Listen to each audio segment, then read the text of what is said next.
Welcome to HKR City Blog. আপোনালোকৰ লগত আজি আলোচনা কৰিম গুণোৎসৱৰ সেকেন্ড ফেজৰ ক্লাস 9 ৰ সোশিয়াল সায়েন্স সেট এ ইয়াৰ এটা প্ৰশ্ন আৰু উত্তৰ যদি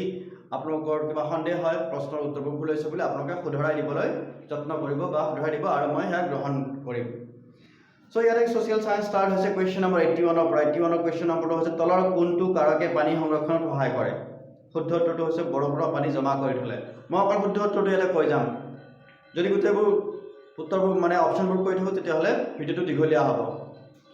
ভিডিওটো ছুটি কৰিবৰ কাৰণে আপোনালোকৰ সন্মুখত মই অকল শুদ্ধ অপচনবোৰহে কৈ যাম তো কোৱেশ্চন নম্বৰ 81 তলৰ কোনটো কাৰকে পানী সংৰক্ষণত সহায় কৰে অপচন সি বৰষুণৰ পানী জমা কৰি থলে কোৱেশ্চন নম্বৰ 82 কোনখন মহাদেশৰ জনসংখ্যা সৰ্বাধিক এছিয়া ভাৰতৰ দীৰ্ঘতম ৰাষ্ট্ৰীয় ঘাইপথটো হ'ল 7 নম্বৰ ৰাষ্ট্ৰীয় ঘাইপথ এটা নামটো সলনি হৈছে নম্বৰটো সলনি হৈ গৈছে আহোম ৰাজ্য প্ৰতিষ্ঠা কৰিছিল কোনে কৰিছিল চুকাফাই ভাৰতৰ সংবিধান সম্পূৰ্ণৰূপে কাৰ্যকৰী কেতিয়া কৰা হৈছিল 1950 চনৰ 26 জানুৱাৰী তাৰিখৰ পৰা গ্ৰাহক অধিকাৰ দিৱস মানে consumer right day is celebrated on 15th of March পৃথিৱীৰ উপৰিভাগৰ কিমান শতাংশ জলভাগে আগুৰি আছে মানে পানী কিমান আছে এটা 71% উত্তৰ পূৰ্বাঞ্চলৰ প্ৰৱেশদ্বাৰ হ'ল গুৱাহাটী এভৰিবডি নোজ মাটিকালি ভাৰত ফালৰ পৰা ভাৰতৰ স্থান হ'ল পৃথিৱীৰ ভিতৰতে 7th নম্বৰ আৰু দেন অসমৰ সৰ্বনিম্ন জনসংখ্যা থকা জিলাখন হৈছে ডিমা হাছাও কোৱেশ্চন নম্বৰ 91 সিপাহী বিদ্ৰোহ ঘোষণা কৰা প্ৰথম ব্যক্তিজন হ'ল মংগল পাণ্ডে আৰ্য সমাজৰ প্ৰতিষ্ঠাপক কোন দয়ানন্দ সৰস্বতী অসমৰ প্ৰথম ৰেল চলাচল কেতিয়াৰ পৰা কৰিছিল বা ক'ত কৰিছিল আহিছে এটো উত্তৰটো হ'ব ডিব্ৰুগড়ৰ পৰা শদিয়ালৈ ব্ৰিটিছ ইষ্ট ইণ্ডিয়া কোম্পানী কেতিয়া গঠন কৰা হৈছিল 1600 চনত অৰ্থনৈতিক পিতৃ কোন আডাম স্মিথ জাপানৰ মুদ্ৰা হ'ল ইয়েন ইয়েন ভাৰতৰ প্ৰথমটো ৰাজনৈতিক দল ভাৰতীয় জাতীয় কংগ্ৰেছ কোন চনত প্ৰতিষ্ঠা হৈছিল 1885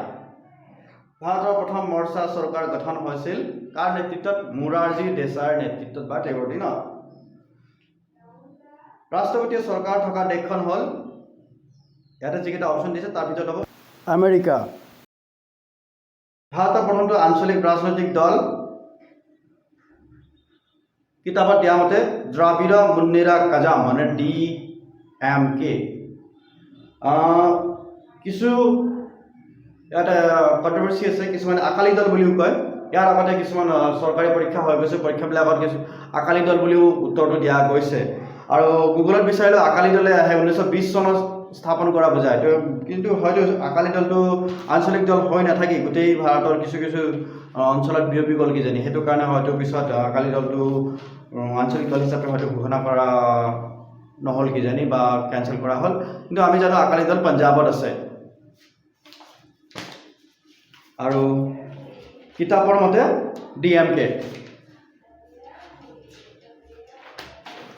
সো এইখিনি আছিল সোশিয়াল সায়েন্সৰ প্ৰশ্ন উত্তৰ আলোচনা কৰিলো কিবা যদি এটা সন্দেহ আছে আপোনালোকে